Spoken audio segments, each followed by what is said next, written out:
Bonjour à toutes et à tous et bienvenue pour cette quatrième session des champions de l'éducation saison 2025-2026 dédiée aux enjeux du financement de l'éducation et plus particulièrement cette année au dispositif de financement durable.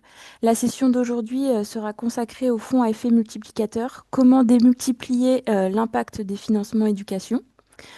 Au niveau du programme, donc nous commencerons par un temps d'introduction et de cadrage par Michel Perrault au nom de la coalition éducation. Ensuite, on aura une première séquence d'échange, disons, un peu plus théorique pour mieux comprendre les fonds à effet multiplicateur et croiser les regards en fait du partenariat mondial de l'éducation avec Inès Boumaïsa, de l'Agence française de développement avec Florence Assatelli et d'une philanthropie représentée aujourd'hui par l'International Education Founders Group et Madame Leonora Dowley. Et ensuite, donc, on aura un temps de questions-réponses. Et en deuxième partie de webinaire, on aura une seconde séquence d'échange, pardon, avec une mise en pratique et l'exemple donc de l'utilisation du fonds effet multiplicateur du Partenariat mondial pour l'éducation au Sénégal avec cette fois autour de la table, donc à nouveau Inès Boumaïsa du Partenariat mondial pour l'éducation, Maxence Delattre de l'Agence française de développement et Cher Embo de la COSIDEP Sénégal, donc la coalition des organisations en synergie pour la défense de l'éducation publique. Et avant de laisser la parole à Michel, donc j'invite vraiment tous les participants à bien couper leur micro afin que le webinaire se déroule au mieux et à poser leurs questions dans le chat. Et vous pouvez également aussi vous présenter dans le chat. Merci beaucoup. Bonne session à tout le monde et je laisse Michel pour l'introduction.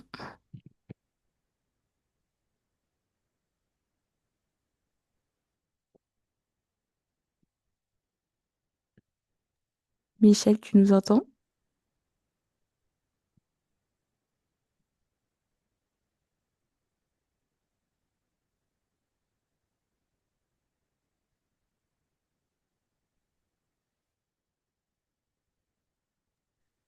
Allô, allô, Michel? Elle était en ligne. Elle a disparu. Michel, je pense à ton micro coupé. Voilà. Ok. Bonjour, Est-ce que désolée. tu veux que je partage? Oui, très volontiers. Alors, j'arrive. Hop, c'est bon. S'il vous plaît, de bien couper vos micros. Merci. Quand tu veux. Voilà. Là, vous voyez les slides? Oui, Ok, parfait. Bonjour à toutes et à tous et encore désolée de ce petit retard. Donc, j'ai le plaisir au nom de la coalition éducation d'avoir fait quelques propos introductifs pour rappeler un petit peu le contexte de la session d'aujourd'hui. Euh, et vous redonner un petit peu le cadrage de la session et du sujet d'aujourd'hui. Nous sommes dans ce contexte de contraction de l'aide publique au développement, avec malheureusement des dernières données du cadre de l'OCDE qui indiquent une baisse de 23% au niveau mondial de l'APD. Euh, donc dû pour les trois quarts aux coupes effectuées sur USAID, mais également à des coupes effectuées en Europe. Et avec ça, on sait qu'on a eu rien que pour la France, donc 2,3 milliards d'euros de baisse en 2025, 800 millions supplémentaires en 2026 avec un impact dramatique sur les populations et des millions d'enfants et de jeunes supplémentaires qui vont être susceptibles d'être privés d'éducation, avec les conséquences durables que cela entraîne donc pour leur vie, leur avenir et celui de leur pays. D'où la question et la nécessité de mettre en place ces solutions de financement durable et équitable pour pallier cette situation. Donc, pour vous redonner un petit peu de contexte sur l'action de la coalition éducation ces derniers mois, nous sommes dans le cadre de la présidence française du G7. Et dans ce cadre-là, à l'occasion de la Journée internationale pour l'éducation, la coalition éducation a pu co-organiser avec le ministère de l'Europe et des Affaires étrangères, l'Agence française de développement, une consultation consacrée au financement de l'éducation qui a réuni une cinquantaine d'acteurs et d'actrices du monde entier et nous a permis d'élaborer un certain nombre de recommandations sous forme d'une note qui a pu être remise au ministère avec l'objectif donc de présenter des solutions collectives pour garantir un financement plus durable, équitable et pérenne du droit à l'éducation dans ce contexte tendu. Et ces recommandations, nous avons pu les présenter dans le cadre d'un événement de haut niveau organisé par le ministère avec l'UNESCO et le Partenariat mondial pour l'éducation, donc le 13 mars dernier, et qui était la possibilité pour nous de présenter nos recommandations. Donc, en quelques mots, parce qu'on pourra vous envoyer ou vous mettre dans le chat peut-être le lien vers ces recommandations et vous aurez les slides de cette présentation également si vous le souhaitez. Mais en quelques mots, ce que nous avons souhaité surtout rappeler, c'était que l'éducation n'était pas une variable d'ajustement en temps de crise, qu'elle est essentielle pour les droits humains, pour la stabilité, pour la cohésion sociale, l'égalité de genre et la résilience face aux crises. Et donc, nous avons réaffirmé dans cette note, dans ce contexte marqué par la multiplication des crises et la réduction des financements, que l'éducation n'était pas une dépense ajustable, que c'était un investissement et même un investissement qui est prioritaire pour ce droit humain fondamental et ce bien public mondial. On a insisté avec nos partenaires sur la nécessité donc de sanctuariser dans cette période de crise des financements publics internationaux, de renforcer le narratif aussi politique qui positionne donc l'éducation comme un levier pour atteindre l'ensemble des objectifs du développement durable et la nécessité de garantir la stabilité des financements pour protéger les populations les plus vulnérables, notamment les filles, les enfants en situation de handicap ou encore les enfants déplacés. Donc, concernant les champions de l'éducation, quelques mots de cadrage. L'année dernière, donc dans ce contexte de coupes budgétaires drastiques, françaises et internationales, donc on avait souhaité avec l'Agence française de développement dédier les champions de l'éducation 2025 à ces enjeux de financement et on avait abordé trois thématiques. Donc en mars, les modalités de financement des systèmes éducatifs. Au mois de juin, la question du nexus humanitaire et développement et la question de la continuité des financements. Et au mois d'octobre, celle de l'alignement des financements éducation avec un focus sur le Burkina Faso.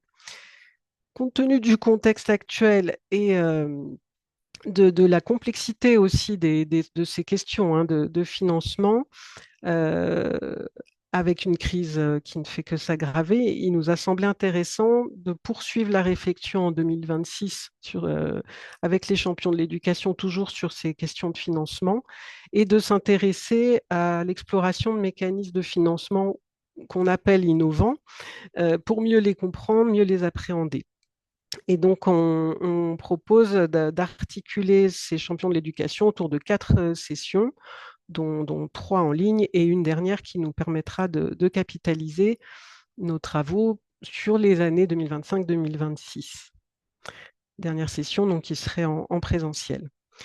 Et donc pour cette première session, on vous propose d'explorer les fonds à effet multiplicateur, qui est un mécanisme qui nous a semblé de plus en plus incontournable lorsqu'on parle de mécanismes de financement durable, notamment dans l'éducation.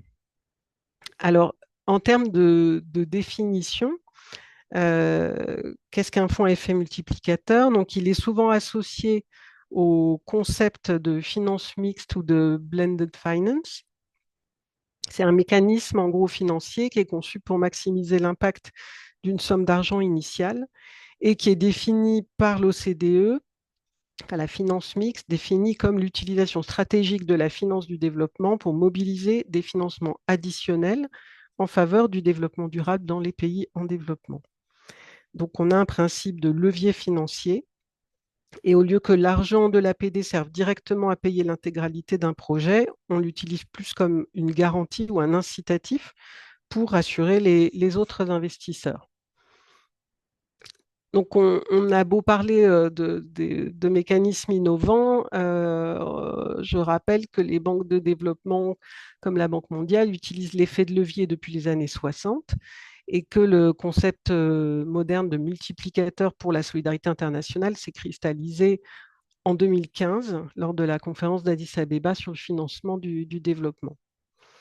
À ce moment-là, la communauté internationale a réalisé que l'APD stagnait. On était à 150-200 milliards de dollars par an, alors qu'il en fallait des milliers de milliards pour atteindre les ODD. Et l'idée est devenue d'utiliser l'argent public non plus comme une fin, mais comme une amorce, comme un levier. Donc, pendant longtemps, ce levier n'était pas appliqué forcément au secteur de l'éducation, qui était plutôt financé exclusivement par des subventions étatiques ou par des dons d'ONG, parce que ça paraissait difficile à monétiser pour un investisseur privé, contrairement à des choses plus concrètes, entre guillemets, comme une centrale solaire ou un pont. Depuis 2018, donc les fonds à effet multiplicateur ont émergé comme un levier complémentaire pour élargir et diversifier la mobilisation des ressources dans le secteur de l'éducation, et notamment avec le fonds à effet multiplicateur du Partenariat mondial pour l'éducation. Donc, il existe différentes formes de fonds à effet multiplicateur. Donc, il y a celui du PME et des États, et aussi celui du PME avec des investisseurs privés. Le multiplicateur qui est promu par le PME vise à attirer 3 à 4 fois plus de financement en échange d'un engagement de ressources nationales ou de cofinancement. Toutefois, on souhaite souligner qu'il peut présenter certaines limites, par exemple des inégalités d'accès. Quand, pour des pays plus fragiles, l'accès est beaucoup plus complexe, là où il y a des exigences techniques, des délais administratifs, ou encore quand il y a des conditionnalités ou un cofinancement qui repose sur des prêts qui peuvent venir renforcer un endettement. Donc, la coalition éducation recommande que ces fonds à effet multiplicateur préservent l'investissement public comme principal financeur de l'éducation et utilisent les financements de ce type en complément et de façon strictement encadrée.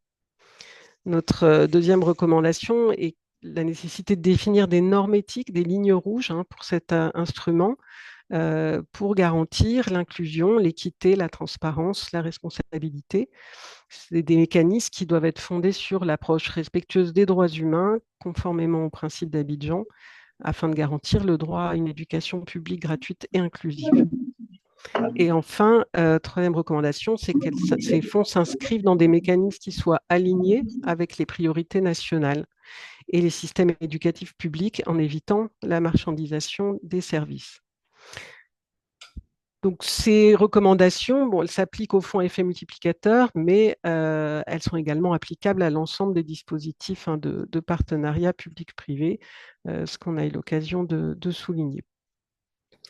Donc, dans la session que nous ouvrons, donc ce champion de l'éducation va analyser, à partir notamment de l'exemple du PME, dans quelle mesure les fonds à effet multiplicateur peuvent concilier l'efficacité et l'équité sans aggraver les inégalités entre les pays ou au sein des systèmes éducatifs. Donc, au moment où les États peinent à maintenir leurs engagements, ces outils, on le voit, suscitent autant d'espoir que de questions. Et on souhaiterait aujourd'hui s'interroger sur le fait de savoir s'ils constituent une solution durable ou une réponse temporaire. Donc, on va explorer les opportunités, les limites, mais aussi les garde-fous nécessaires pour en faire un véritable accélérateur d'accès à une éducation de qualité pour tous et toutes. Voilà, je vous remercie. Je redonne la parole à Louise. Merci beaucoup Michel pour cette introduction. Et donc on va tout de suite démarrer la première séquence d'échange pour mieux comprendre le fonds à effet multiplicateur, notamment du Partenariat mondial pour l'éducation, analyser les effets de levier et les risques, donc notamment au regard des limites et recommandations que vient de présenter Michel. Et tout de suite, je vais laisser la parole donc à Inès Boumaïza, qui est responsable pays pour le Sénégal et spécialiste éducation pour le Partenariat mondial pour l'éducation. Et donc, elle va nous présenter un peu l'outil fonds à effet multiplicateur du PME et quels garde-fous sont mis en place pour garantir un peu l'équité d'accès au fonds.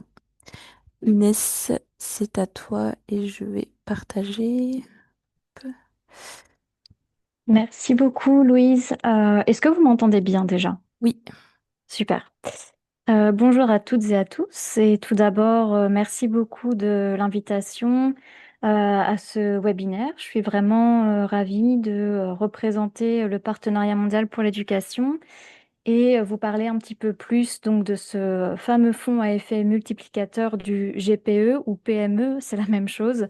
GPE étant l'acronyme anglais que je vais très certainement utiliser plus que l'acronyme français. Pardon pour ça. Et puis, je serais également ravie de me pencher sur l'exemple du Sénégal dans la deuxième séquence, comme tu le mentionnais, Louise. Et Louise, tu peux passer à la diapo suivante. Donc tout d'abord, et merci aussi beaucoup Madame Perrault pour ces mots d'introduction, de cadrage, ainsi que les recommandations partagées concernant de manière globale les fonds à effet multiplicateur et puis tous les partenariats publics-privés. Je commencerai par dire que le fonds à effet multiplicateur n'est vraiment pas une fin en soi. C'est véritablement un instrument donc de levier financier, comme on l'a vu, et un outil de structuration du financement du secteur qui se pose en pivot de l'articulation dans le temps, bien sûr, entre les ressources domestiques, les financements concessionnels et les autres sources de capital. Donc c'est vraiment la manière dont est conçu le fonds à effet multiplicateur du GPE.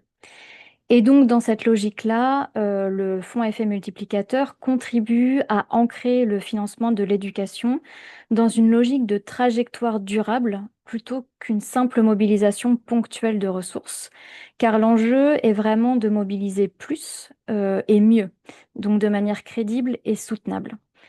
Et en exigeant donc des cofinancements, le multiplicateur permet de transformer des financements externes en instruments catalytiques qui accompagnent des transitions, qu'il s'agisse d'augmenter progressivement l'effort domestique, d'améliorer l'efficacité de la dépense ou de soutenir des réformes structurelles. Donc, en parlant de cofinancement, et Madame Perrault l'a mentionné dans les mots d'introduction, comme vous pouvez le voir, le fonds à effet multiplicateur du GPE peut être mobilisé par des cofinancements qui sont nouveaux et additionnels.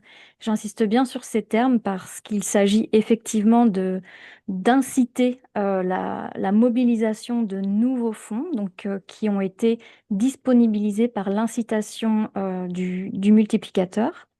Et ces cofinancements peuvent provenir de plusieurs sources différentes. Euh, la source la plus traditionnelle et classique, si je puis dire, provient donc des agences multilatérales et bilatérales avec un ratio de 1 pour 4, c'est-à-dire que pour chaque dollar du multiplicateur, 4 dollars supplémentaires devra provenir d'un cofinancement des agences multilatérales ou bilatérales. C'est donc le cas du Sénégal qui a pu mobiliser son multiplicateur avec un cofinancement de l'AFD, mais aussi de la coopération japonaise. On y reviendra tout à l'heure. Mais aussi beaucoup d'autres pays comme la Tunisie, par exemple, qui a pu mobiliser son multiplicateur grâce à un cofinancement de l'Union européenne qui était à la fois un prêt et aussi un don. Le même ratio donc de 1 pour 4 qui provient donc de l'instrument Smart Aid du groupe de la coordination arabe avec un exemple dans la sous-région au Cameroun, où un cofinancement par la Banque islamique de développement et la BADEA a permis de mobiliser le fonds à effet multiplicateur pour le Cameroun. Il y a aussi la possibilité de mobiliser des cofinancements qui proviendraient de mesures qui visent à l'expansion de l'espace fiscal, pardon. Donc, sur ce point-là, je tiens à préciser qu'il s'agit véritablement des ressources publiques qui sont en additionnalité à la trajectoire budgétaire qui est, elle, déjà planifiée. Donc, par exemple, il pourrait s'agir de prélèvements fiscaux ou de fonds fiduciaires spécifiques et dédiés au secteur de l'éducation. Ces mesures-là pouvant être nouvelles et additionnelles au budget alloué au secteur de l'éducation, elles pourraient être donc considérées comme un cofinancement pour mobiliser le fonds effet multiplicateur du GPE avec un ratio de 1 pour 4. Ça a été le cas pour la Côte d'Ivoire, où il y a eu un accord conclu entre la France et la Côte d'Ivoire pour un allègement de la dette, ce qui a permis de mobiliser un multiplicateur de 40 millions de dollars, plus 77 millions de dollars qui ont été mobilisés pour les programmes en éducation.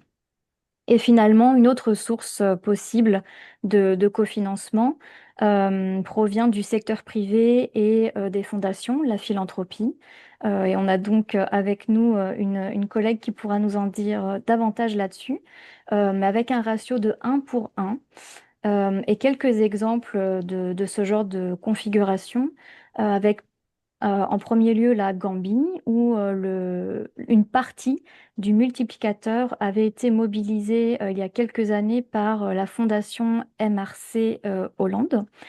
Et le Ghana, qui est un très bon exemple aussi de mobilisation à la fois du secteur privé et de la philanthropie, puisque le fonds à effet multiplicateur a été mobilisé par un consortium qui comprenait 3 fondations et une dizaine d'acteurs du secteur privé. Et l'ensemble des cofinancements étaient alignés, harmonisés et venaient en soutien à un même programme. Donc c'était vraiment un exemple d'harmonisation et d'alignement, euh, non seulement entre les cofinancements entre eux, mais également, bien sûr, sur les stratégies nationales.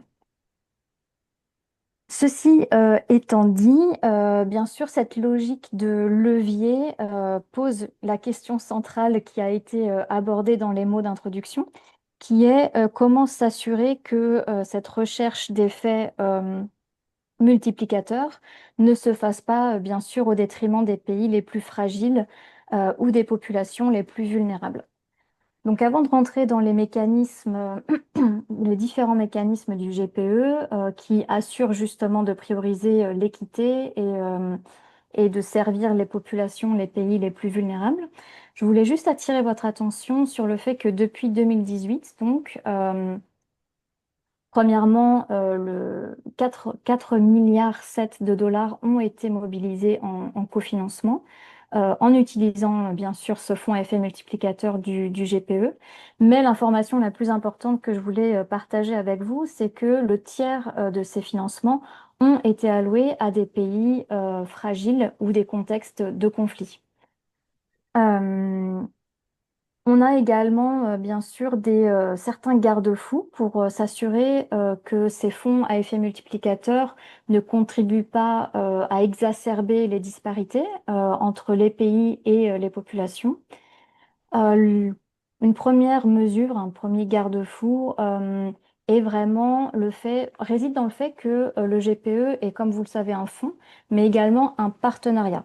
Et donc, de par cet aspect partenarial, le GPE et son secrétariat peut bien sûr soutenir de manière accrue les différents pays partenaires du GPE pour mobiliser des cofinancements venant de différents partenaires.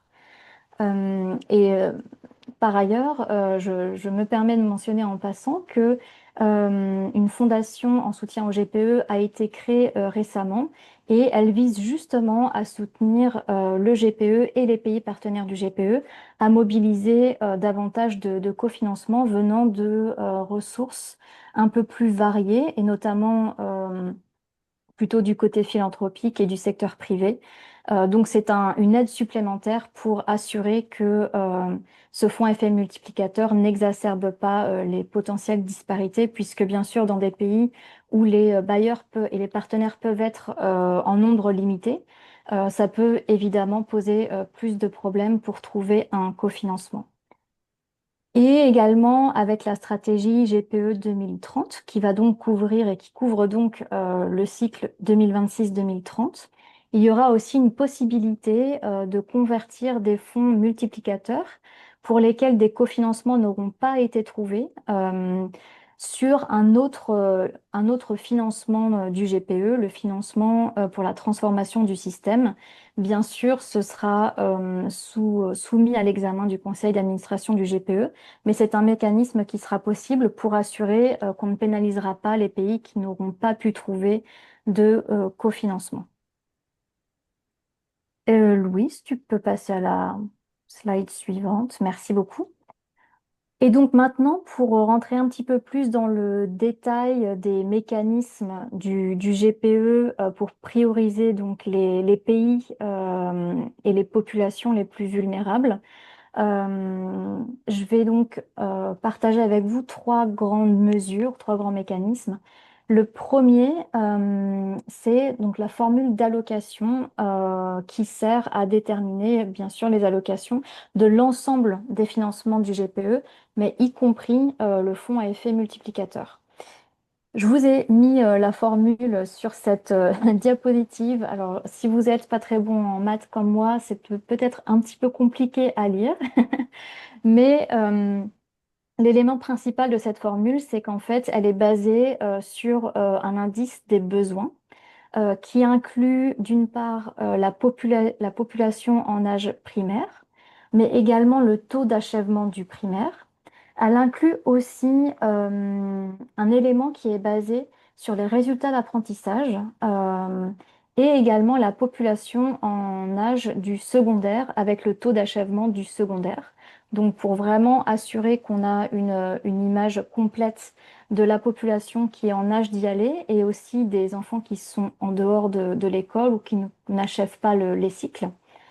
Et cette formule inclut aussi, bien sûr, le PIB par habitant sur les 3 dernières années pour vraiment s'assurer d'avoir une image un peu plus fiable, sachant que si ça avait été pris sur une année, on sait qu'il y a des variations qui peuvent arriver et ça ne reflèterait pas forcément bien donc l'état économique d'un pays. Donc, ceci est la formule qui est utilisée et j'attire aussi votre attention sur le fait que il y a une sorte d'ajustement et de premium de 15% pour les pays fragiles et affectés par des conflits, ce qui donc permet de prioriser dans cet indice des besoins les pays les plus vulnérables. Donc, comme je le disais, cette formule permet donc d'allouer les fonds aux pays qui ont les besoins les plus importants, comme c'est d'ailleurs le mandat et le principal principe du GPE. La deuxième mesure concerne donc plus spécifiquement le fonds à effet multiplicateur lui-même. Et donc, pour s'assurer qu'on ne va pas créer de disparité ou en tout cas qu'on va toujours rester sur cette idée de priorisation des pays les plus vulnérables, les pays qui ont les plus grands besoins, le conseil d'administration a donc décidé que l'allocation du fonds à effet multiplicateur sera garantie pour les pays pardon, à revenus bas, aussi les petits États insulaires et les pays en développement enclavés, donc les pays par exemple comme le Cap-Vert, euh, et aussi les pays à revenus intermédiaires de la tranche inférieure. Donc je vous passe les détails du revenu national brut par habitant, mais en tout cas, ces trois groupes de pays représentent les groupes de pays les plus vulnérables.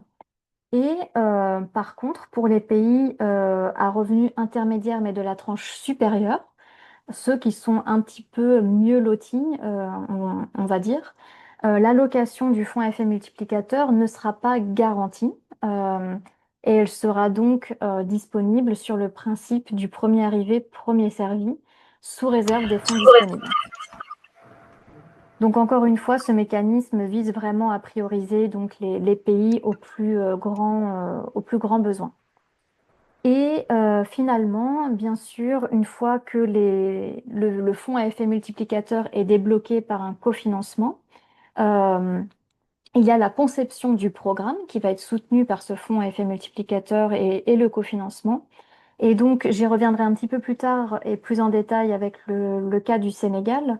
Mais de manière générale, les pays partenaires du GPE développent ce qu'on appelle un pacte de partenariat, qui est un document stratégique de haut niveau, développé sous le leadership du ministère de l'Éducation avec l'ensemble de ses partenaires, pardon, et qui vise à identifier une réforme prioritaire qui a le potentiel de transformer le système éducatif.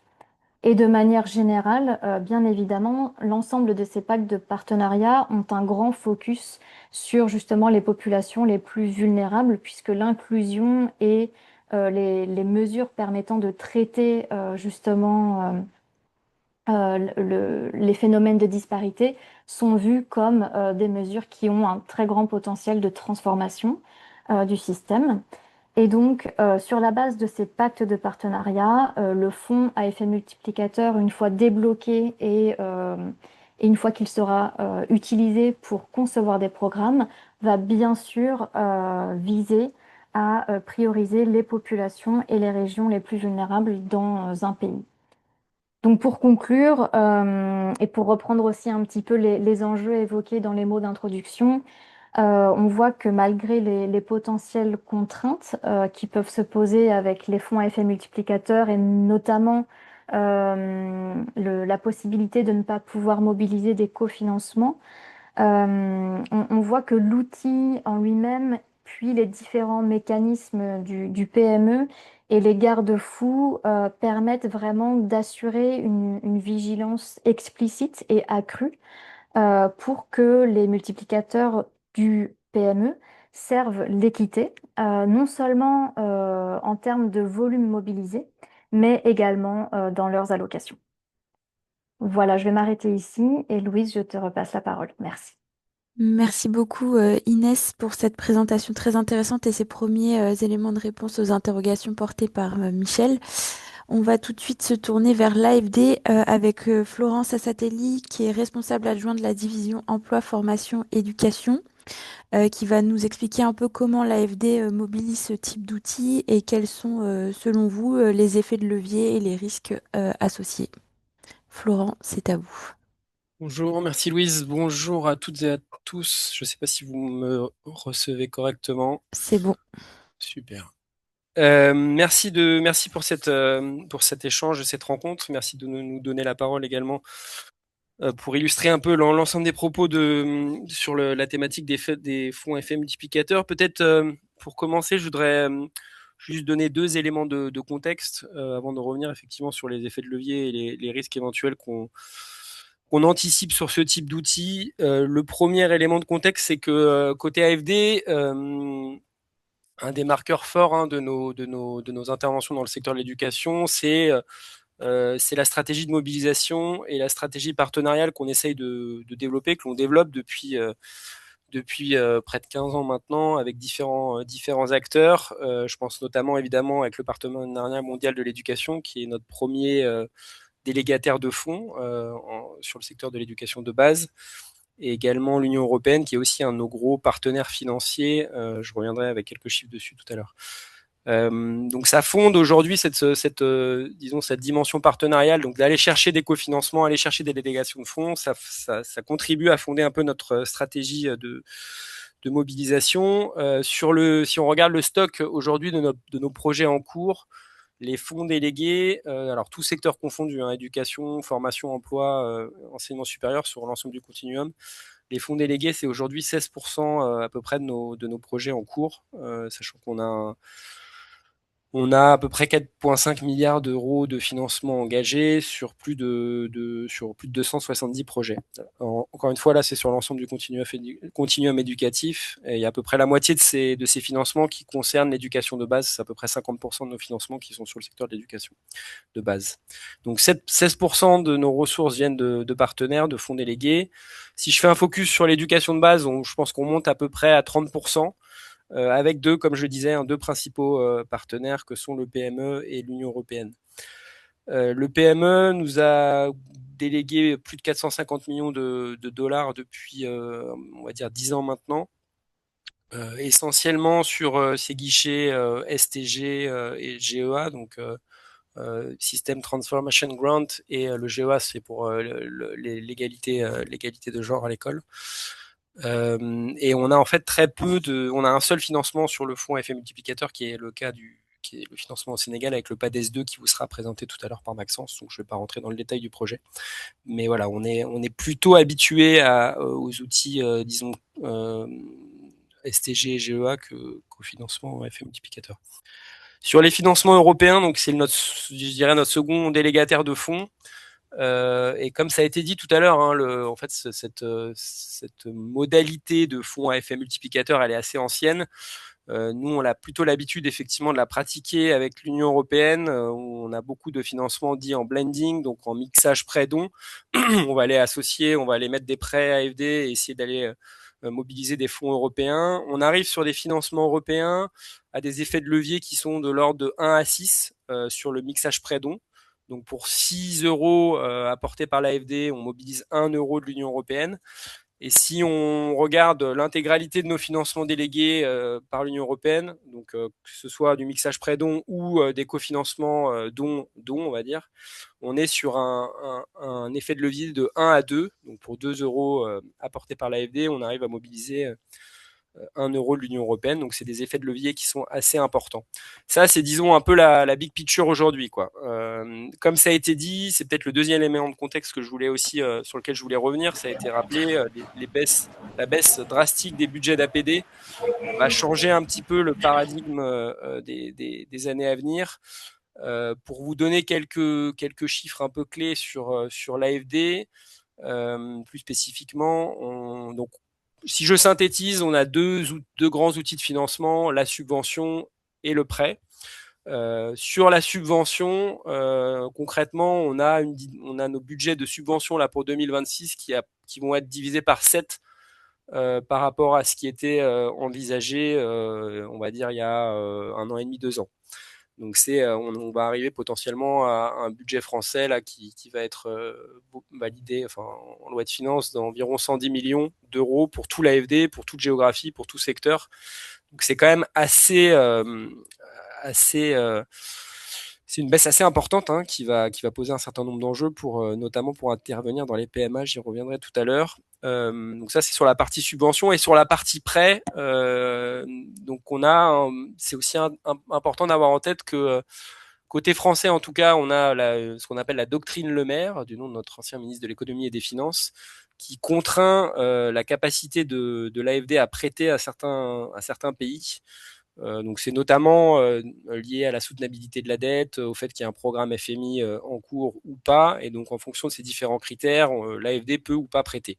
Si on regarde l'ensemble des pays d'intervention sur lesquels nous on peut en tout cas mobiliser des ressources, on a aujourd'hui à peu près 55% des pays qui sont fermés, qui sont 10 sous doctrine Le Maire pour l'AFD. Donc des pays dans lesquels on ne peut pas prêter, sauf dérogation particulière, qui n'est pas forcément favorable au secteur de l'éducation. On va plutôt être sur des dérogations qui vont, disons, converger vers des intérêts économiques bilatéraux. Si on regarde l'Afrique, aujourd'hui, la situation des pays africains et la dégradation du contexte macroéconomique dans la zone CEMAC notamment et en Afrique de l'Ouest font qu'on a aujourd'hui 70% des pays sur lesquels l'AFD ne peut pas intervenir en prêt. Je pense au Sénégal, où le PADES, on a mobilisé un prêt de 30 millions d'euros en 2023-2024 pour le PADES 2. Aujourd'hui, on n'est plus en mesure de mobiliser des prêts sur le Sénégal. Je pense notamment aussi au Gabon, qui est un pays sur lequel on ne peut plus intervenir. Voilà. Donc on a à la fois une restriction forte de nos ressources en subvention et en même temps un périmètre et un contexte macroéconomique, disons, international qui réduit aussi assez fortement notre capacité à mobiliser des prêts, et d'autant plus fortement sur sur les secteurs éducatifs, sur le continuum éducatif.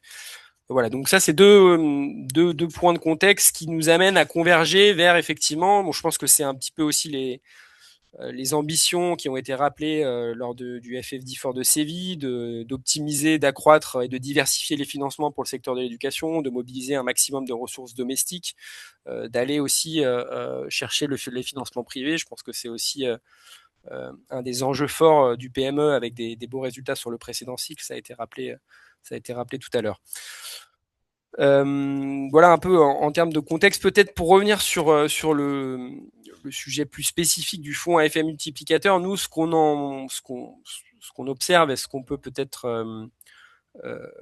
essayer de qualifier, si on regarde plus spécifiquement le fonds tel qu'il a été conçu par le PME, en tout cas, après j'entends qu'il y a certains ajustements qui sont, je pense, intéressants, qui ont été présentés tout à l'heure. En termes disons, d'effet de levier et de points positifs, ce que nous, on retient, alors, ce qui est intéressant, c'est que ça va renforcer toute la dynamique qui a été lancée par le PME depuis 20 ans maintenant, autour de l'alignement, autour d'une meilleure coordination entre les acteurs. Donc ça, c'est peut-être le premier point, et je pense que le fonds à effet multiplicateur tel qu'il est conçu par le PME renforce encore un petit peu ces marqueurs forts de leur financement. Je pense notamment à la coordination et au dialogue entre les différents bailleurs. C'est le cas typiquement sur le Sénégal, où le fonds à effet multiplicateur a permis, ou en tout cas a ouvert le dialogue entre la JICA, l'AFD, la coopération canadienne, l'Union européenne aussi également, qui ont été mobilisés pour aller essayer de débloquer cette allocation pays maximale. Donc c'était 40 millions de dollars. Ça a permis, au-delà du dialogue, je pense aussi d'accélérer certaines décisions de financement. Typiquement, à l'AFD, nous n'avions pas forcément prévu de mobiliser un financement en appui au secteur de l'éducation au Sénégal. Et ce fonds à effet multiplicateur nous a incité en dialoguant avec les autorités sénégalaises, à essayer d'aller mobiliser un prêt qui, avec les cofinancements apportés par d'autres, en tout cas la valorisation des financements des autres, a permis de débloquer l'enveloppe du fonds effet multiplicateur. Ça permet aussi d'avoir un dialogue qui est recentré autour du pacte de partenariat. Je pense que ça a été rappelé aussi tout à l'heure. C'est un élément assez clé aussi dans les financements du PME, donc de remettre un petit peu l'ensemble des acteurs et des financeurs autour des enjeux sectoriels, autour de la politique sectorielle éducative. Évidemment, également aussi de redonner la place aux autorités nationales dans ce dialogue, et de renforcer encore un peu plus leur positionnement et leur leadership. Donc on revient, ça permet aussi de revenir sur, selon nous, des points clés pour assurer l'efficacité de l'aide en éducation et un maximum d'impact, qui sont assez connectés à la déclaration de Paris sur l'efficacité de l'aide. Donc alignement, coordination, harmonisation et leadership de nos partenaires. Donc voilà, je pense que c'est des choses qui sont portées déjà par le PME. Alors je parle beaucoup du PME, mais c'est parce que c'est quand même je pense l'outil un peu phare qu'on va regarder aujourd'hui. Ce fonds effet multiplicateur, il permet vraiment je pense, d'aller encore un petit peu plus loin sur ces entrées, sur ces points de convergence assez forts. Le deuxième effet qu'on peut noter sur alors le fonds à effet multiplicateur du PME, ça a été dit, c'est de 1 à 3, ce sera peut-être de 1 à 4 demain. Côté Union européenne, j'ai évoqué des effets de levier de 1 à 2 ou de 1 à 6 selon les modalités, les outils de financement qu'on mobilisait. Donc on a clairement une capacité de mobilisation plus importante qui est permise par cet outil. Dans le cas du Sénégal, je l'ai dit aussi, on a pu débloquer 40 millions de dollars avec une incitation. Alors l'AFD a mobilisé un prêt qui n'était pas forcément prévu. Je crois qu'il y a d'autres partenaires aussi qui ont été Je pense aux Canadiens notamment et à la JICA qui ont aussi, ça a été un petit peu accélérateur, disons, dans leur prise de décision pour mobiliser des financements additionnels au secteur de l'éducation au Sénégal. Donc il y a eu cet effort, un peu cet effort d'entraînement qui, je pense qu'on peut saluer aujourd'hui. En tout cas, sur le cas du Sénégal, je ne parle pas d'autres géographies. Un point aussi important, alors on parle beaucoup d'innovation en ce moment, d'innovation financière.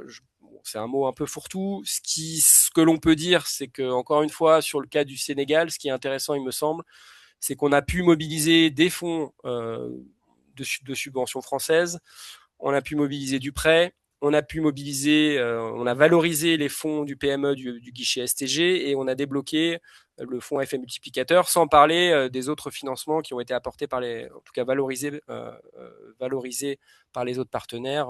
C'est du prêt notamment à la JICA au Canada et de la subvention aussi. Je crois que l'Union européenne a été aussi impliquée dans le déblocage de cette allocation pays.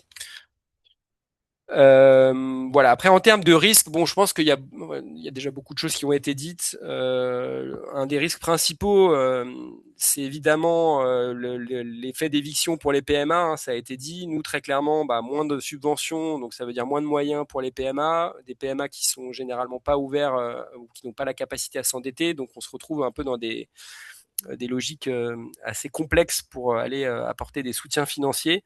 Donc c'est un des points importants. J'ai entendu que potentiellement, si le multiplicateur n'était pas débloqué dans certains PMA, il y avait la possibilité de transformer en financement direct. Donc je pense que c'est vraiment une bonne, en tout cas c'est une bonne, un bon outil qui permettra un peu de souplesse et qu'il faut pouvoir regarder de près à l'avenir. Laurent, je suis désolée, je vais Ouais, il va devoir falloir vous que inviter j'accélère. Oui, parce qu'en fait, Ok, la je vais personne terminer. après vous doit partir à 17h. De même. Alors, je termine juste 3 points. Donc, risque d'éviction pour les PMA.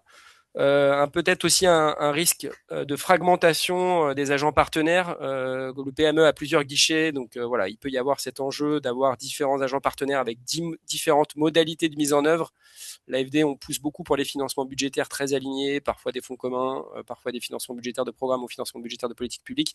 Il y a d'autres partenaires qui ont d'autres modalités plus projets, et donc ça peut créer un espèce de déséquilibre avec ces différents guichets, ces différents agents partenaires. Le troisième point, c'est peut-être un enjeu de calendrier aussi entre les annonces des allocations et les cycles budgétaires des différents partenaires techniques et financiers. Il n'y a pas forcément toujours un financement qui peut être apporté dans un calendrier un peu contraint. Et le dernier point, c'est la capacité de mobilisation du secteur privé.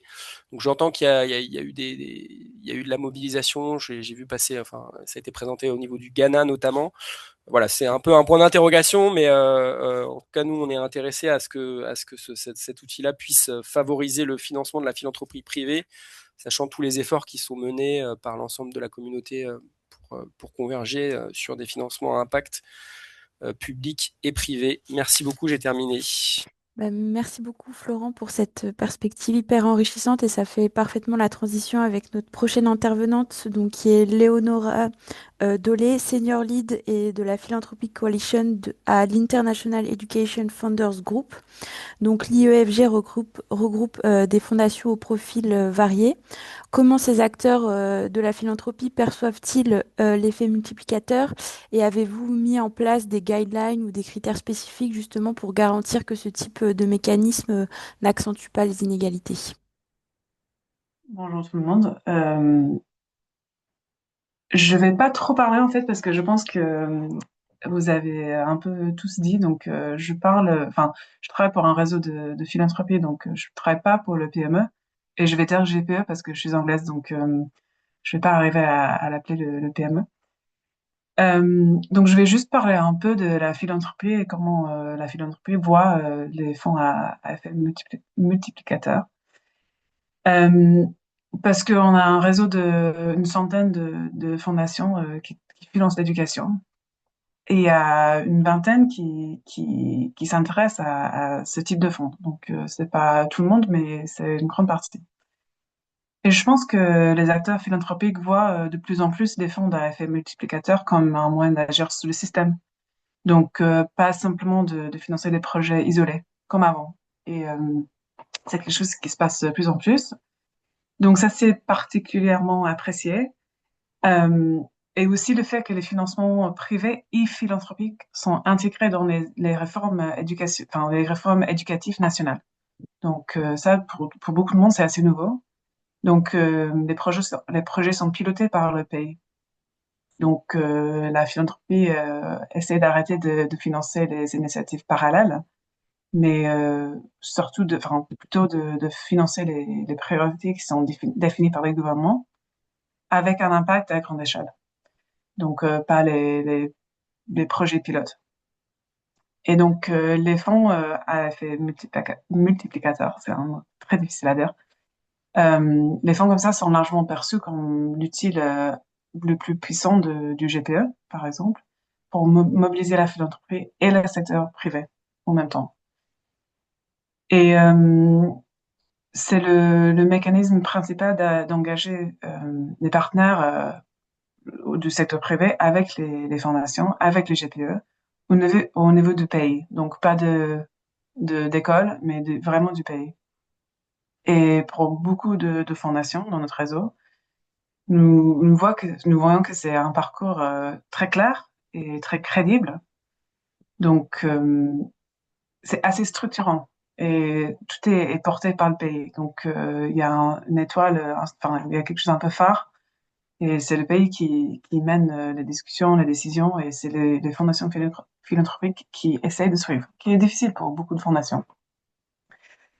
Euh, il y a une autre chose qui est intéressante pour les fondations, c'est le fait que les fonds ont une capacité à inciter à un financement de l'éducation plus important et souvent de meilleure qualité. Donc, vu que les fonds sont un peu plus compliqués, les fondations sont obligées de, de penser aux pratiques de financement plus intelligentes.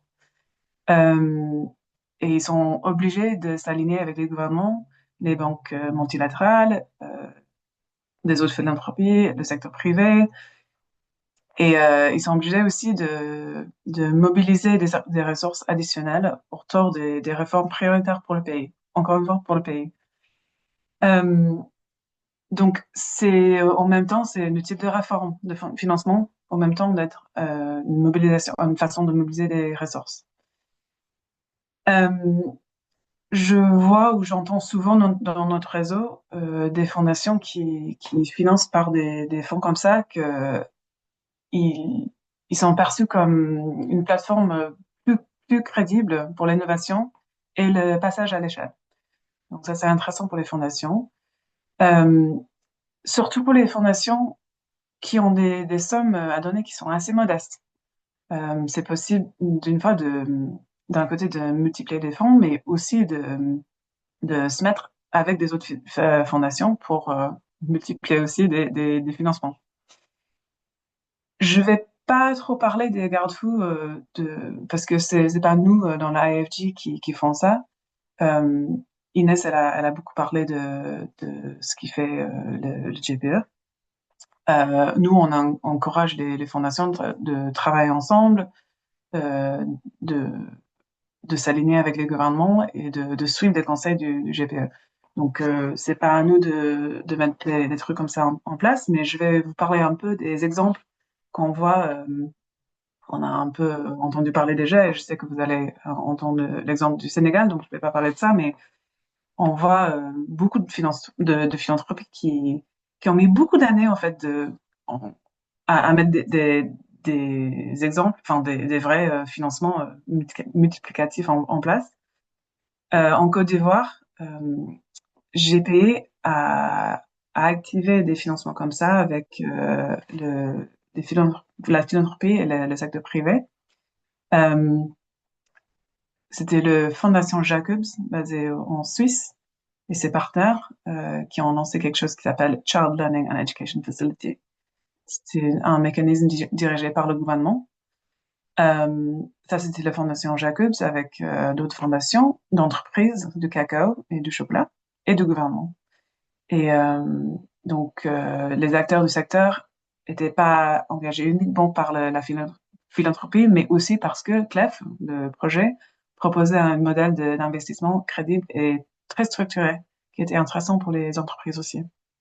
Euh, les intérêts étaient clairs pour le long terme et tout ça a été renforcé par un leadership du gouvernement et un engagement financier national. Donc tout le monde ensemble. C'était intéressant. Au Malawi, on a vu quelque chose un peu pareil. C'était des fondations philanthropiques agrégées par un NGO qui s'appelle Imagine Worldwide, qui facilitait le passage à l'échelle nationale à un programme de alphabet literacy fondé sur des données probantes. Mais c'était mis en œuvre avec le gouvernement aussi. Et en Ukraine aussi, donc un pays dans une situation complètement différente, mais un pays qui avait besoin de soutien en éducation. Le fonds du GPE, à effet multiplicateur, a permis de mobiliser des millions de dollars de soutien à l'éducation, qui combinait des contributions financières et aussi en nature. Donc, il y avait des choses données et de l'argent aussi. Au Ghana, je pense qu'on a déjà entendu un peu sur le Ghana, mais il y a un consortium qui s'appelle Scale, qui est dirigé par la fondation UBS Optimus, aussi une fondation suisse, avec la fondation Jacobs. Ouais, qui a des fondations qui met beaucoup de temps à essayer de mettre en place ce type de financement. Et ensemble, ils ont mobilisé 40 millions de dollars de financement philanthropique privé. Euh, Et ce montant abondé à parité par le fonds à effet multiplicateur du GPE. Donc, ensemble, c'était le double. Donc, 80 millions de dollars. Donc, je pense que je vais m'arrêter là parce qu'il faut que je vous laisse. Mais ça m'intéresse, juste pour dire que les fondations philanthropiques trouvent que c'est une façon d'améliorer leur financement dans un pays. Et ils font ça dans une manière qui est un peu repensée. Avant, ils finançaient des pilotes, donc ils choisissaient un NGO pour travailler avec. Maintenant, ils suivent le gouvernement et ils trouvent toute une manière de travailler avec tout l'écosystème éducatif dans un pays. Donc, je pense que c'est pour ça que nos membres, plus en plus, ils se tournent vers les fonds comme le GPA. Merci beaucoup et je vais vous Merci laisser. beaucoup, Léonora. Merci pour cette perspective hyper intéressante. C'est rare aussi pour nous d'avoir la perspective de la philanthropie, donc merci pour votre temps aujourd'hui. Alors, on est un peu, même beaucoup en retard sur le planning, mais on va quand même prendre une ou deux questions avant de passer au cas concret sur le Sénégal. Il y avait une première question sur donc comment s'assurer que les financements versés par un bailleur à un fonds à effet multiplicateur ne se fassent pas au détriment de sa contribution globale au PME et comment garantir l'additionnalité des fonds plutôt qu'une substitution lorsque des mêmes bailleurs financent à la fois le fonds à effet multiplicateur et le PME. Est-ce qu'il y a quelqu'un du PME qui veut tenter une réponse?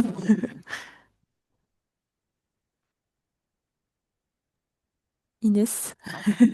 Ouais, j'étais en train de mettre mon micro en marche. Vous m'entendez toujours bien? Oui, très bien. Je peux tenter une réponse à cette question. Et s'il y a des collègues aussi qui sont en ligne, bien sûr, je pense qu'ils peuvent aussi euh, compléter si j'omets quelque chose. Je pense que l'un des principaux éléments de réponse, c'est que la contribution des bailleurs à l'enveloppe globale du GPE et la contribution pour un cofinancement du fonds effet multiplicateur pour un pays donné n'intervient pas au même moment. C'est-à-dire que, comme vous le savez certainement, Le GPE donc, fonctionne sur des cycles de 5 ans avec des campagnes de reconstitution des fonds qui ont lieu à peu près tous les 5 ans, comme c'est aussi le cas cette année. Et c'est à ce moment-là que l'ensemble des donateurs et des bailleurs, pour l'enveloppe globale du partenariat mondial pour l'éducation, euh, s'engagent pour donner un montant spécifique, mais qui n'est pas encore attribué à des pays en particulier.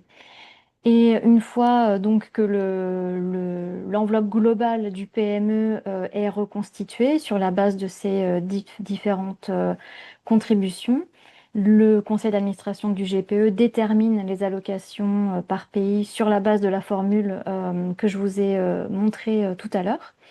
Et c'est donc dans ce second temps qu'un un potentiel cofinancement peut intervenir. Et pour illustrer un petit peu plus mon propos, je pense que c'est toujours un peu plus clair avec un exemple, brièvement, parce que je sais qu'on est pris par le temps, mais par exemple, donc en Tunisie, sur le cycle précédent, donc comme vous le savez, l'Union européenne fait partie des donateurs les plus importants du PME.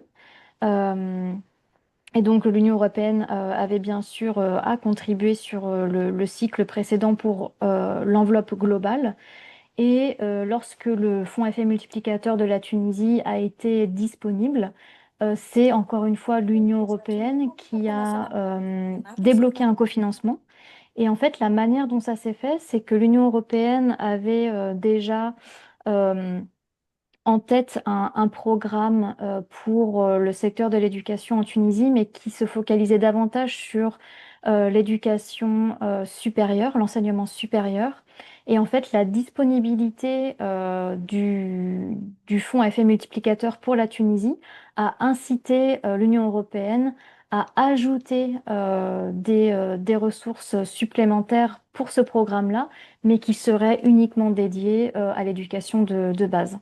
Donc c'est un peu la logique dans laquelle ça s'est fait et c'est aussi la logique qui est généralement présente pour différencier la contribution globale et la contribution dans le cadre très spécifique d'un cofinancement pour un effet multiplicateur dans un pays en particulier.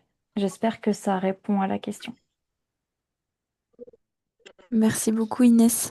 Je vous propose qu'on passe peut-être à la deuxième séquence d'échange et si à la fin on a encore un peu de temps, on pourra revenir sur les autres questions dans le chat et sinon on a bien pris vos questions et on pourra vous apporter une réponse par écrit à la suite du webinaire. Dans tous les cas, vous aurez accès au replay et aux présentations des intervenants. Donc, on vous propose maintenant un petit temps en fait pour un peu plus rentrer dans le concret et voir comment le fonds à effet multiplicateur du PME a été mis en place au Sénégal autour du projet donc PADES qui a déjà été brièvement mentionné tout à l'heure. Et je vais commencer par donner la parole à Maxence Delattre qui est responsable équipe projet pour le Sénégal à l'Agence française de développement et donc qui va vous présenter un peu le PADES et de quelle manière un peu ce mécanisme partagé influence-t-il la nature du dialogue sectoriel que l'AFD peut entretenir avec les autorités sénégalaises et un peu tout le mode de gouvernance de ce type de fonds. Donc Maxence, je retrouve la présentation, mais tu peux y aller. Oui. Hop. Bien, bonjour à toutes et tous. Donc, merci de me donner la parole pour présenter le cas particulier du Sénégal. Donc, ce que je vous propose, c'est d'abord de vous présenter succinctement le projet PADES, pour savoir de quoi on parle. Je promets d'être rapide puisque je vois que l'heure tourne. Et je détaillerai dans un second temps le sujet sur la nature du dialogue sectoriel qu'on entretient entre bailleurs avec les autorités du Sénégal. Donc, en quelques mots, le PADES, donc le programme d'appui au développement de l'éducation au Sénégal, donc deuxième du nom, puisqu'il y a eu un PADES 1 il y a quelques années. Le PADES 2, il a démarré l'année dernière, en 2025. Donc, son objectif général, c'est de réduire les vulnérabilités et les disparités pour améliorer les apprentissages. Donc, c'est un objectif qui fait partie du programme sectoriel de l'éducation au Sénégal et qui a été retenu comme la réforme prioritaire à financer dans le cadre du pacte de partenariat. Donc, c'est un petit peu ce qu'évoquait Inès tout à l'heure dans sa présentation. Là, vraiment, le PADES 2, c'est un très bon exemple du fait que la question de la vulnérabilité, elle a été priorisée dans ce programme PADES 2. Le PADES, c'est un programme qui est aligné avec le pacte de partenariat qui a été construit pour cela, les priorités du ministère et aussi la politique sectorielle, donc on appelle au Sénégal le PAQUET, le programme d'amélioration de la qualité, de l'équité et de la transparence. On vous partagera les slides évidemment dans un second temps pour que vous puissiez rentrer dans le détail, mais juste pour dire quand même que donc il y a un alignement sur les priorités nationales, mais aussi l'alignement il se pense en matière de procédure. C'est un projet qui est exécuté selon la modalité qu'on appelle appui budgétaire ou financement budgétaire. Tout à l'heure Florent en parlait. Le concept il est simple, c'est vraiment de dire que ce sont les procédures nationales qui vont s'appliquer au projet. Par procédure, on entend les procédures comptables, budgétaires, passation de marché. On est vraiment sur des modalités qui sont totalement alignées avec les procédures nationales, qui ont vraiment vocation du coup à simplifier la mise en œuvre du projet pour une meilleure exécution. Le projet PADES 2, c'est un projet de 117 millions d'euros en cofinancement, donc PME et AFD. Le PME contribue à hauteur de 73 millions, 35 du STG et 37 du multiplicateur. Je vais revenir un petit peu après sur comment a été débloqué ce multiplicateur par les autorités. Et ensuite, on a, du coup, pour atteindre les 117 millions, on a aussi 44 millions qui viennent de l'AFD. Et donc là, on a un mix de subventions et de prêts. Alors, sur la slide suivante, concrètement, qu'est-ce qu'on fait dans ce PADES 2? Quelles sont les actions que finance ce programme? Donc, ce programme, il est axé sur 3 grandes priorités, comme souvent dans les programmes d'éducation, la qualité, l'accès et la gouvernance. Donc, sur le volet qualité, concrètement, c'est un programme qui va financer l'acquisition et la distribution de manuels scolaires aux différents niveaux, que ce soit en langue, en mathématiques et en sciences. Il finance des subventions au comité de gestion des écoles, notamment pour la mise en place d'activités de remédiation. Il finance la formation continue des enseignants et également la mise en place de cantines scolaires dans les territoires vulnérables, à nouveau avec cet angle très spécifique sur la vulnérabilité et les populations qui en ont le plus besoin au sein du pays. Sur la partie accès, donc là, c'est à travers le prêt qu'on va financer des infrastructures, notamment des constructions ou des extensions de salles de classe, ainsi que de l'équipement. Et sur la partie gouvernance, la priorité, elle est vraiment mise sur le processus en fait, qui est déjà en place de déconcentration de la gouvernance, en donnant un rôle assez important aux IA, donc aux inspections académiques et aux IEF, aux inspections de l'éducation et de la formation. Donc ça passe par la mise en place de projets académiques, de contrats de performance, pour ne citer que cela. Et il y a également aussi la question des données qui est adressée de manière prioritaire, puisque c'est un sujet central, notamment pour mener à bien les évaluations annuelles des apprentissages. Voilà, donc ça, c'est pour vous résumer globalement les actions principales du PADES. Spécifiquement sur la question du multiplicateur. Donc, comme je vous le disais tout à l'heure, le multiplicateur sur ce projet de 117 millions, il représente 37 millions d'euros, ce qui est quand même pas négligeable.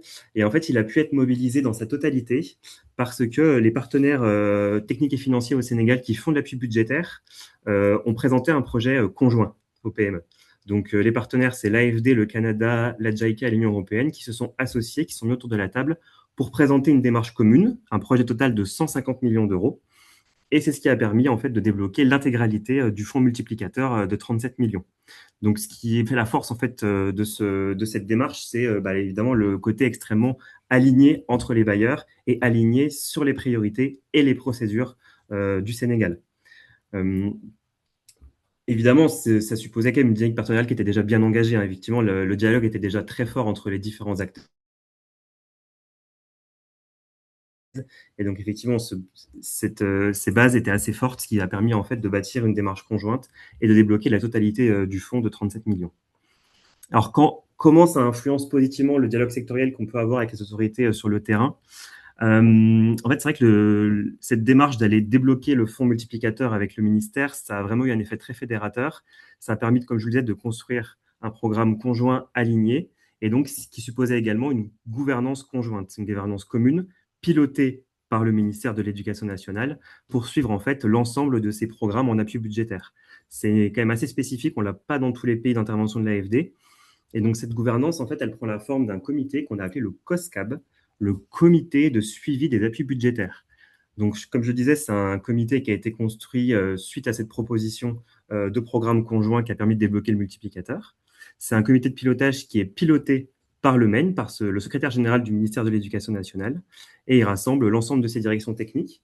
Et ce qui est assez particulier, c'est qu'il associe également, évidemment, les PTF qui financent les différents programmes, mais aussi le ministère des Finances et ses différents services, par exemple le budget, l'ordonnancement, etc., et le ministère de l'économie.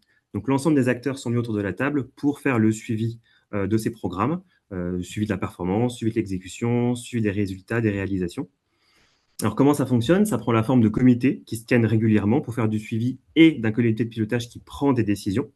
Et pour cela, l'outil un petit peu central, c'est la matrice d'indicateurs communs. Donc on a une matrice conjointe à tous les bailleurs, sur tous les programmes, au service du ministère. Et donc, c'est un outil qui est assez puissant parce que ça permet, certes, du coup, l'alignement, la cohérence, mais ça permet aussi de s'assurer que les objectifs sont quand même atteignables. Parce que parfois, le risque, c'est que les bailleurs additionnent les objectifs qu'on va fixer au ministère de manière non concertée, ce qui rend évidemment l'exécution irréalisable. Donc, le fait d'avoir ce comité conjoint de pilotage piloté par le ministère avec un outil commun, une matrice commune d'indicateurs, pour les résultats, pour les décaissements, ça rend effectivement le niveau de dialogue et d'alignement est extrêmement élevé. Donc ce COSCAP, c'est vraiment assez, je trouve que c'est une bonne illustration en fait du fait qu'on a un cadre de dialogue entre les différents acteurs, un dialogue de haut niveau entre le MEN, le ministère des Finances, le ministère de l'Économie, les partenaires techniques et financiers. Et c'est vraiment une modalité qui est quand même assez rare. Et pour moi, c'est ça qui, justement, la force du multiplicateur dans le cas du PADES 2. Ça a été le levier, en fait, qui a permis à tous les acteurs de se mettre autour de la table pour concevoir un programme, mais aussi de s'associer pour vraiment le piloter au quotidien. Et donc, de maintenir, en fait, ce dialogue entre les différentes parties prenantes. Et donc, le fonds a été pas le seul, mais effectivement, un levier assez structurant, le multiplicateur, pour arriver à ce niveau de dialogue et de suivi de l'exécution du projet. Voilà, j'ai essayé d'être rapide, j'espère avoir été clair, mais à votre disposition pour répondre à vos questions juste après. Super clair, merci beaucoup Maxence. Inès, si tu veux prendre le relais pour expliquer un peu la perspective du PME sur votre retour d'expérience sur la mise en place du fonds au Sénégal. Oui, bien sûr, merci beaucoup Louise et Maxence. Je pense que Maxence a déjà dit énormément de choses très pertinentes et je voulais revenir un petit peu sur les mesures que le GPE déploie pour harmoniser et alléger les processus et pour garantir surtout que les financements soient efficients et efficaces. Et bien sûr en prenant l'exemple du Sénégal, mais de manière un peu plus globale pour commencer, je voulais juste rappeler, comme je l'ai mentionné tout à l'heure, et ça a aussi été repris par Florent puis Maxence. euh, mais donc le pacte de partenariat que j'indiquais tout à l'heure, qui a également été développé par le Sénégal, comme l'a rappelé Maxence, avec la priorité qui vise à améliorer la qualité des apprentissages en réduisant les inégalités et les vulnérabilités.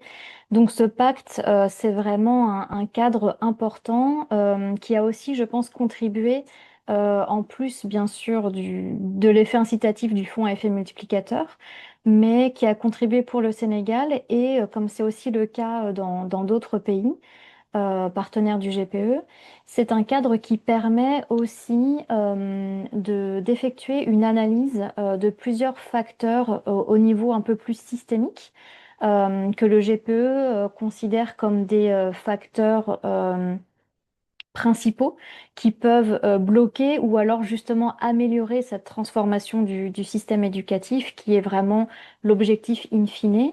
Et donc l'un de ces facteurs porte sur la coordination et le dialogue sectoriel et donc plus précisément sur la mobilisation et l'allocation coordonnée des financements. Et donc, c'est vraiment l'opportunité dans le cadre du développement du pacte de partenariat qui est mené par le ministère de l'Éducation, mais aussi, bien sûr, avec l'ensemble de ses partenaires.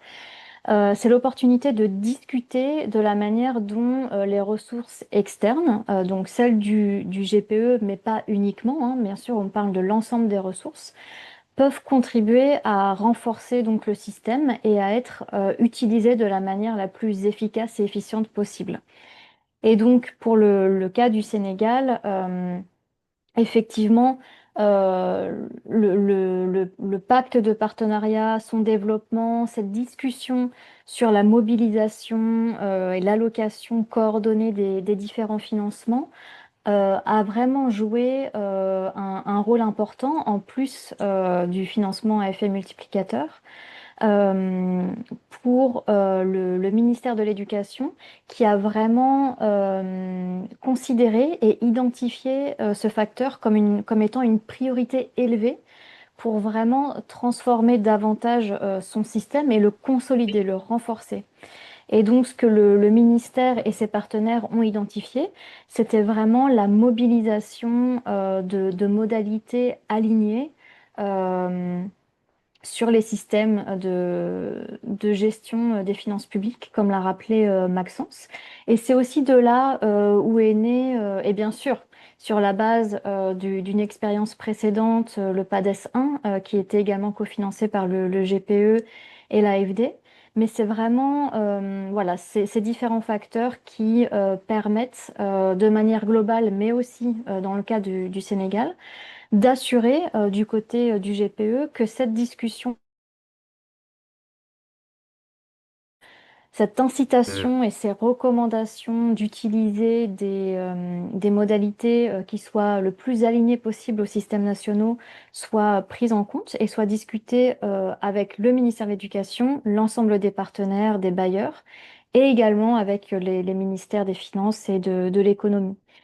Euh, et donc c'est voilà, c'est aussi, comme je le disais, l'un des facteurs qui a réussi à non seulement identifier ce facteur comme une priorité très importante, et ensuite a découlé avec le fonds effet multiplicateur cet effet fédérateur qui était déjà basé sur une expérience précédente et sur l'ensemble des partenaires évoqués par Maxence pour réussir à, une fois encore, répliquer et améliorer ce PADES phase numéro 2 avec toujours cet alignement donc sur les ressources, sur les systèmes du pays.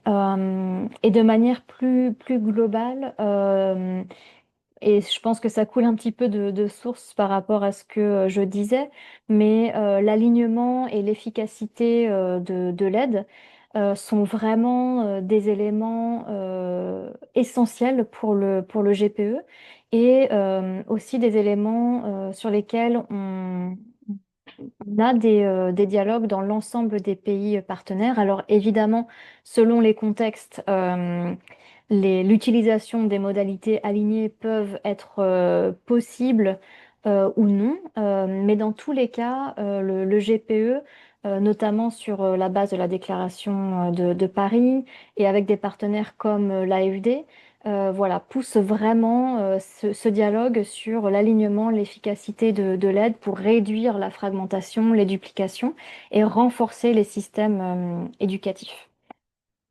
Voilà. J'espère que ça a répondu à la question. Merci. Merci beaucoup Inès. Et maintenant, je vais me tourner vers Cher Embo, qui est directeur exécutif de la COSYDEP Sénégal et qui va venir un peu nous apporter l'éclairage de la société civile sénégalaise sur le retour d'expérience du PADES, le rôle un peu de la société civile dans tout cet écosystème. Euh, Pardon. Euh, Est-ce qu'on m'entend? Ouais. Ok. Donc, je vais inviter Cher Embo à venir nous partager le retour d'expérience de la société civile sur tout ce dont on vient de discuter. On a beaucoup parlé des États, du PME, des bailleurs, etc. Mais quid de la société civile dans tout ça? Donc, Cher, c'est à toi. Merci beaucoup, Louise. Merci à la Coalition France pour nous avoir élargi à cette rencontre. Et merci aussi pour les éclairages et les contributions des intervenants du PME et de l'AFD. Je crois que c'est une question importante parce que nous sommes aujourd'hui à la recherche de mécanismes de financement innovants. Nous le savons, nos pays ont besoin d'inventer d'autres sources de financement parce que nous semblons être saturés. On met des ressources, mais l'on se rend compte que nous fonder seulement sur les ressources classiques ne permettra pas de faire face aux besoins énormes en matière d'éducation. Le principe d'utiliser des ressources publiques pour mobiliser des financements additionnels, ce principe-là, je crois qu'il est fortement appuyé par la société civile. Mais ces financements additionnels qui viennent de partenaires au développement, du secteur privé ou de mécènes tout court, devraient évidemment faire l'objet d'attention particulière pour ce qui est de la société civile. Nous reconnaissons tous les atouts, les avantages que nous avons par rapport à ce type de financement ou de fonds à effet multiplicateur. Ça permet d'accroître les ressources domestiques disponibles, d'encourager surtout d'autres investisseurs à s'engager dans les projets éducatifs. C'est ça l'objectif politique qu'il y a derrière. Comment faire pour que les entreprises, le secteur privé se mobilisent davantage à soutenir les projets éducatifs, mais d'améliorer aussi l'efficacité en introduisant des exigences de performance. Tout à l'heure, notre ami Maxence nous a parlé un peu des contrats de performance avec les inspections d'académie et les IF. Ici, la recommandation pour ce qui est de la société civile, c'est aussi de réfléchir sur comment on peut aussi développer des contrats de performance avec la société civile. Nous savons que les organisations de la société civile peuvent avoir une valeur ajoutée dans la mise en œuvre de ces genres de projets. Et dans le schéma, quand vous écoutez même le comité, la structuration du comité de suivi, vous entendrez ministère, éducation, finances, vous entendrez PDF, mais vous n'entendrez nulle part la société civile. Donc ça, pour nous, c'est un aspect. Si nous devons évidemment travailler dans l'amélioration de ce dispositif, c'est de dire qu'il ne faut pas simplement qu'on soit dans une perspective de qui finance, commande. Il faudrait qu'on puisse penser aux bénéficiaires principaux, ça veut dire les communautés qui sont fortement et qui sont bien représentées par les organisations civiles. Les points d'attention ou risques que nous pouvons entrevoir, c'est que nous refusons, nous ne voulons pas que ces fonds, quelle que soit leur pertinence, viennent se substituer aux obligations premières des États. Nos États doivent financer principalement notre système éducatif. Veiller au financement domestique est une exigence. C'est cela qui devrait évidemment être de mise. C'est pourquoi le multiplicateur doit avoir une exigence sur la mobilisation de ressources domestiques. Quand nous regardons le PADES, c'est principalement le PME, l'AFD, la France, le Japon, JICA, les affaires mondiales canadiennes, le Canada, l'Union européenne. Est-ce qu'il y a une exigence de financement à partir de ressources domestiques? Ça, pour nous aussi, c'est un point d'attention qu'il faudrait évidemment mettre sur la table. Un autre risque qui est là, c'est le risque de priorisation de projets bancables. Bancable signifiant pour nous qu'on ait un focus, une attention particulière seulement sur la rentabilité, au détriment d'autres besoins fondamentaux. Parce que nous le savons, il y a des besoins qui sont moins lucratifs, donc plus difficilement bancables, et qui deviennent des priorités principales, des priorités prioritaires, des priorités pour évidemment les communautés que nous représentons. Troisième point d'attention en termes de risque, c'est l'influence accrue d'autres acteurs privés dans la définition des priorités éducatives. Les priorités éducatives doivent être définies par les communautés. Les bailleurs viennent appuyer les communautés. Sous cet angle-là, nous saluons l'alignement. Nous saluons le fait que nous soyons évidemment dans le pacte de partenariat. Là, on a défini justement ces priorités-là pour pouvoir dessiner les projets qui devraient bénéficier justement de ces fonds à effet multiplicateur. La réduction de la transparence et du suivi citoyen, c'est pour nous aussi un élément essentiel en lien avec la complexité du montage financier. Donc, il faudrait évidemment que, quelle que soit la modalité, quel que soit le mécanisme, qu'il y ait une attention particulière sur le suivi citoyen et la transparence. Et dans le schéma qui est présenté, de manière générale, les organisations qui sont supposées faire du suivi de proximité avec les communautés n'ont pas la place qu'il faut, évidemment, dans ces dispositifs. Et ça, pour nous, c'est des éléments qu'il nous faille corriger. Des recommandations, c'est que, évidemment, que les fonds à effet multiplicateur devraient garantir que les priorités nationales et renforcer les systèmes publics d'éducation. Les mécanismes doivent être complémentaires au financement domestique. On revient dessus. Nous pensons que si nous avons des mécanismes qui épargnent, ou en tout cas qui donnent des arguments au gouvernement pour qu'il ne fasse pas face à ses responsabilités, cela ne sera pas durable. Et la problématique de la durabilité, de la soutenabilité pour nous, c'est une question qui est essentielle.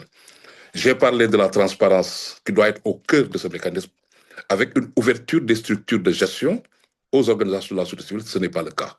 Et donc, de ce point de vue-là, il faudrait évidemment qu'on travaille à ce que la société civile soit pleinement associée dans ces mécanismes. Nous y sommes au début à travers le pacte, mais on n'est pas dans tout le processus. Et ça, pour nous, cela fausse l'esprit justement de l'accompagnement en termes d'éducation. Nous pensons aussi qu'il y a une recommandation qui dépasse les fonds à effet multiplicateur, c'est que le fait que les fonds soient versés en appui budgétaire. Et ceci ne garantit pas l'utilisation totale justement de ces fonds pour l'éducation. C'est l'éducation qui aura aidé à lever ces fonds, mais on ne garantit pas que leur utilisation soit pleinement, en tout cas, du ressort de l'éducation. Donc, ça, c'est pour nous des réflexions que nous voulions mettre dans le panier pour dire que oui, il nous faut tous réfléchir sur des mobilisations de ressources en termes de financement innovant, c'est important. Il nous faut engager les communautés, les pays partenaires, les donateurs, les partenaires au développement dans le financement de nos systèmes éducatifs. Il nous faut garantir leur alignement, ça c'est un élément essentiel, mais nous devons veiller à ce que les communautés, les organisations de la société civile, les bénéficiaires principaux puissent avoir leur place durant tout le processus. Autrement, évidemment que ça va poser problème. Merci beaucoup. Louise. Merci beaucoup, cher, pour ces recommandations. Je ne sais pas si Inès ou Maxence, vous souhaitiez peut-être réagir à l'intervention de Cher, ou alors s'il y a des remarques, interventions dans la salle. Inès, je vois que tu as enlevé ton micro. Si tu veux, vas-y. Ouais, merci beaucoup, Monsieur Mbo, pour cette intervention. C'est vraiment toujours utile d'avoir la perspective de la société civile. Et si je peux me permettre de réagir peut-être à une recommandation, ou en tout cas un enjeu qui a été évoqué, et bien sûr, Maxence et les collègues de l'AFD pourront compléter. Euh, mais donc, c'est la problématique de la durabilité qui a été évoquée, et je pense que c'est un point très, très important. Et Monsieur Mbo demandait notamment si, pour l'exemple spécifique du PADES, il y avait une exigence de la contrepartie nationale en termes de mobilisation de ressources domestiques. Et donc, dans la conception du PADES 2, il a été conclu à travers les cofinanceurs et le ministère de l'Éducation qu'effectivement, les cofinancements, et malgré l'utilisation de l'appui budgétaire, ne devraient en aucun cas se substituer au budget national alloué au secteur de l'éducation. Donc, à travers les différentes missions et examens donc de reporting que peut conduire l'AFD en tant qu'agent partenaire du PADES 2, il y a vraiment un focus qui est fait et un examen pour justement s'assurer que les cofinancements ne viennent pas se substituer aux ressources domestiques pour le secteur de l'éducation, parce que l'idée, c'est vraiment d'avoir cette additionnalité. Donc c'est vraiment quelque chose qui a été conçu dès le départ, et bien sûr que le ministère de l'Éducation et le ministère des Finances ont approuvé. Voilà, donc j'espère que ça peut répondre à ce point-là. Merci Inès. Maxence. Ouais, effectivement, pour aller dans le sens d'Inès, c'est vrai que, alors sans entrer dans le détail de nos modalités de financement, mais c'est vrai que le financement budgétaire ou appui budgétaire, comme on le disait tout à l'heure, c'est vraiment des logiques d'additionnalité. Et ce qui veut dire, pour rentrer un peu dans le détail de comment ça fonctionne, c'est qu'en fait, il y a des lignes budgétaires qui sont inscrites au budget de l'État pour le ministère de l'Éducation nationale. Et l'idée, c'est que les financements budgétaires viennent en additionnalité. Donc, en fait, on ne va pas créer des nouvelles choses, on ne va pas remplacer, mais c'est vraiment l'État apporte un financement sur ses ressources propres, sur ses lignes budgétaires. Donc soit sur les écoles, sur l'enseignement moyen, sur le fonctionnement, etc. Et ensuite, le financement budgétaire du projet de loi du PADES vient s'ajouter à ces lignes-là. Donc il y a vraiment cette logique de compléter, d'additionnalité pour montrer qu'on peut faire plus avec plus de fonds, pour aller plus loin dans les réformes, mais il n'est pas question justement que ce soit une substitution. C'est tout l'intérêt de l'outil, hein, cette additionnalité, et elle se matérialise par un ajout sur les lignes budgétaires déjà existantes, sous réserve que l'État les ait abondées sur ses ressources propres. Et juste, bon, je vais prêcher aussi pour ma paroisse, mais sur l'implication de la société civile, est-ce que quand même vous portez une attention pour que la société civile soit impliquée dans tout ce processus de gouvernance, ou finalement c'est plutôt du côté de l'État sénégalais de voir, enfin, est-ce qu'il y a quelque chose qui est mis en place ou pas du tout?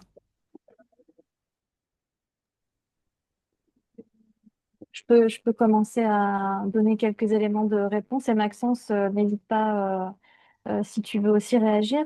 Du côté du GPE, je pense qu'il y a deux éléments important. Euh, et le premier passe justement par cet aspect de coordination et de dialogue sectoriel, et notamment par ce qu'on appelle les groupes locaux des partenaires de l'éducation.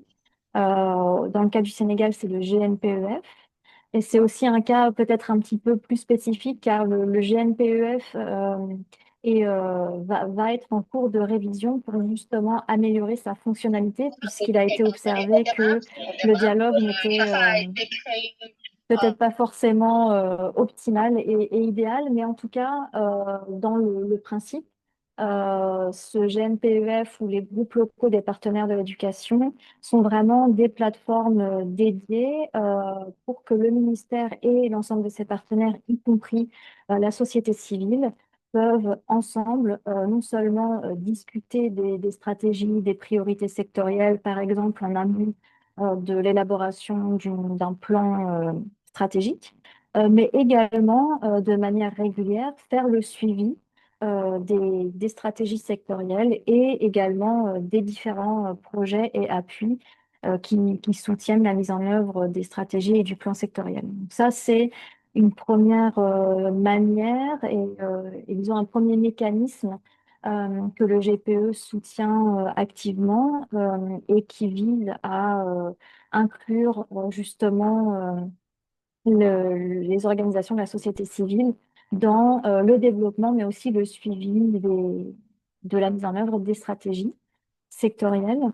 Et puis, bien sûr, de manière peut-être un petit peu plus globale et pas spécifiquement sur le PADES 2, mais le GPE alloue également un financement spécial et spécifique pour les organisations de la société civile dans les pays partenaires du GPE pour justement renforcer les coalitions de l'éducation dans les pays partenaires afin qu'elles puissent être mieux armées pour justement assurer ce suivi et ce dialogue avec le ministère de l'Éducation.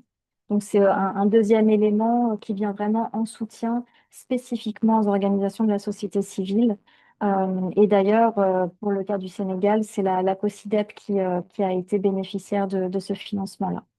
Voilà pour le côté du. Merci beaucoup Inès. S'il n'y a pas d'autres réactions ou remarques, je pense qu'on va conclure comme on a déjà un peu dépassé. En tout cas, merci beaucoup à tous nos panélistes pour la qualité de leurs interventions, pardon, c'est la fin de la journée, et la richesse des échanges. Donc, comme je le disais, on va vous partager les présentations et on va essayer de répondre aux quelques questions qui étaient dans le chat et qu'on n'a pas pu adresser. Donc, merci beaucoup à tout le monde et on reviendra vers vous assez rapidement pour la prochaine session des champions qui devrait avoir lieu avant l'été, on l'espère. Merci beaucoup et bonne fin de journée. Au revoir. Au revoir.